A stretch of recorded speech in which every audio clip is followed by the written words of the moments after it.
असम में बीजेपी मुश्किल में दिख रही है। नागरिकता कानून का मामला हो या 5 साल का सत्ता विरोधी रुझान, दोनों मोर्चे पर बीजेपी बुरी तरह से फंसी हुई है। लेकिन पार्टी विधानसभा चुनावों को जीतने के लिए हर हथकंडा अपना रही है। विरोधियों पर बीजेपी के चुभते तंज कई बार चुनावी मर्यादाओं को भी पार कर जाते हैं, जिसे लेकर चुनाव आयोग बीजेपी के स्टार प्रचारक हिमंता बिस्वा शर्मा के प्रचार पर रोक तक लगा चुका है। लेकिन इस बीच बीजेपी ने एक ऐसा दांव चला जिससे कांग्रेस को चुनाव आयोग की शरण में पहुंचना पड़ गया है। तो क्या है मामला, देखिए ये रिपोर्ट। असम में बीजेपी बड़ा खेल खेल रही है। दूसरे चरण में बीजेपी उम्मीदवार की कार में ईवीएम मशीन मिलती है, तो तीसरे चरण के मतदान से पहले महागठबंधन का एक उम्मीदवार बीजेपी में शामिल होने का ऐलान कर रहा है।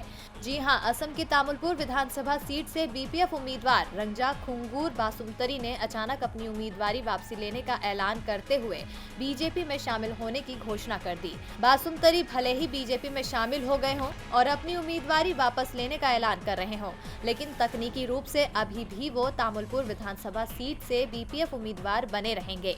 बीपीएफ असम में कांग्रेस के नेतृत्व वाले महागठबंधन का हिस्सा है। तामुलपुर में एनडीए की ओर से यूपीपीएल के उम्मीदवार लेहू राम बोरा चुनाव लड़ रहे हैं। बासुमतरी के बीजेपी में शामिल होने के बाद उनकी स्थिति अब मजबूत मानी जा रही है। कांग्रेस के सामने सबसे बड़ी चिंता ये है कि 24 घंटे में चुनाव प्रचार समाप्त हो रहा है।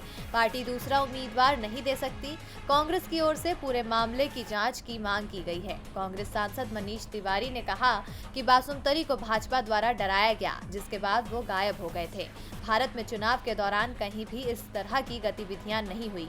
भाजपा गलत तरीकों से चुनाव जीतना चाहती है। भाजपा लोकतंत्र और लोकतांत्रिक प्रणाली में भरोसा नहीं करती। बासुमतरी 2 दिन से गायब थे और बुधवार को आधी रात अचानक ही वो भाजपा नेता हिमंता बिस्वा शर्मा से मिले। इसके बाद शर्मा ने ट्वीट किया कि मैंने बीपीएफ उम्मीदवार से मुलाकात की है और वो भाजपा में शामिल हो रहे हैं।